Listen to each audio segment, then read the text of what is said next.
the end of Thomas's branch line there is a small station, and, close by, the railway crosses a stream on a short bridge. As the snow melted, the water in the stream rose higher and higher, rushing and swirling in its hurry to reach the river at the bottom of the valley. Each time he passed the place, Percy watched the water anxiously.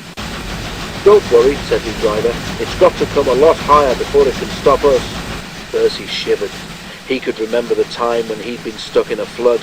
He had got very cold and very wet.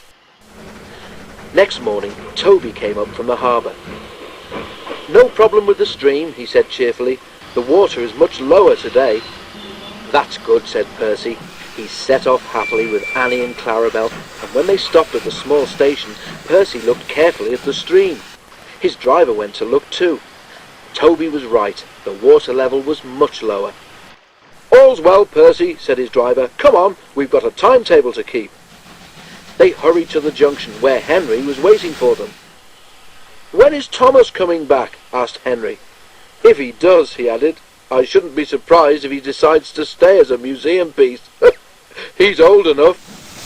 He puffed away, chortling at his own wit. Annie and Clarabel were most upset.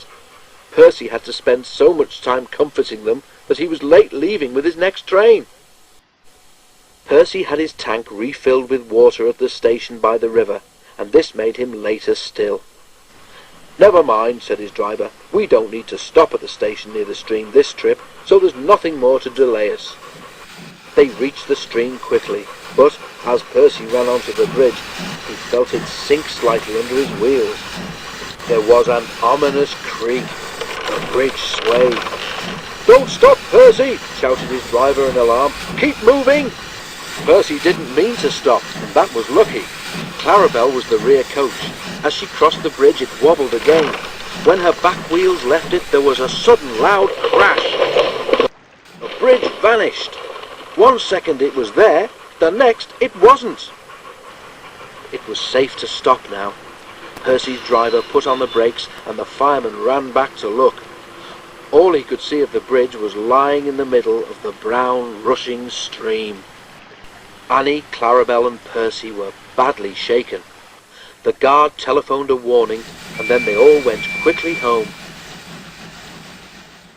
The fat controller closed the line while the bridge was mended. At first Toby and Percy enjoyed their rest, but they soon grew bored. When the bridge was repaired, Daisy had recovered from her snowy ordeal too, and things returned to normal. But for some time afterwards, Percy was extra careful whenever he crossed the stream in which he had almost had a bath.